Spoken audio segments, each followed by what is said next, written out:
nuk kërkova dhe grupi parlamentar dhe Partia Demokratike asë njëherë nuk ka qenë për të ndërprej punën e kuvendit. Kemi qenë insistus, edhe sot isha insistus që kuvendit duhet të vazhdoj me punë dhe do të vazhdoj me punë dhe s'ka asë një forë që do të pengoj. Është obligimi imi edhe ligjor, edhe moral, për shkak të përgjegjësisë që kam para deputetëve të grupit parlamentar të Partisë Demokratike, që të krijohen kushte për punë normale, që të sigurohet jeta e deputetëve të Kuvendit Kosovës. Edhe kjo ishte kërkesa ime edhe sot në kryesi.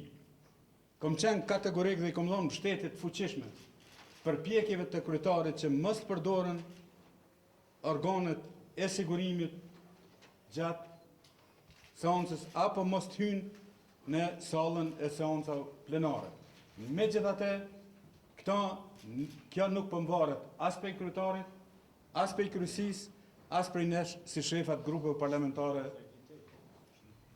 Por këta po kërkojnë deputetët gjithsesi, një pjesë fatkeqësisht të deputetëve të opozitës. Dhe unë, si shef i grupit, nuk jam i gatshëm që të vazhdojnë matutje me ju ekspozu dhunës deputetët të Kuvendit. Gjitha përballimit deri me sot i ka pa qytetari i Kosovës dhe përpjekjet tona kanë qenë vetëm mos të lejojmë që dhuna të skaloj në rrugët e Prishtinës dhe të Kosovës, por të mbetet në parlament. Ky ishte qëndrimi im, prandaj kërkoj edhe një herë mirëkuptim nga ju, atë që e them mbaj përgjegjësi për fjalën time.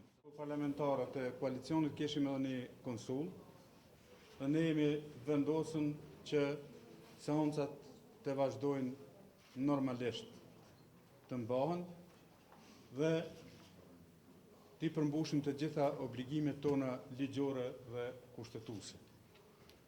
Kërkojmë nga kryesia dhe institucionet përkatëse të sigurisë që na krijojnë kushte për punë normale. Kjo është qëndrimi jonë dhe vendosmëria që ne do të procedojmë matutje pa asnjë hezitim. Qysh krijohen çato kushte nga votë? Faleminderit gjithëve.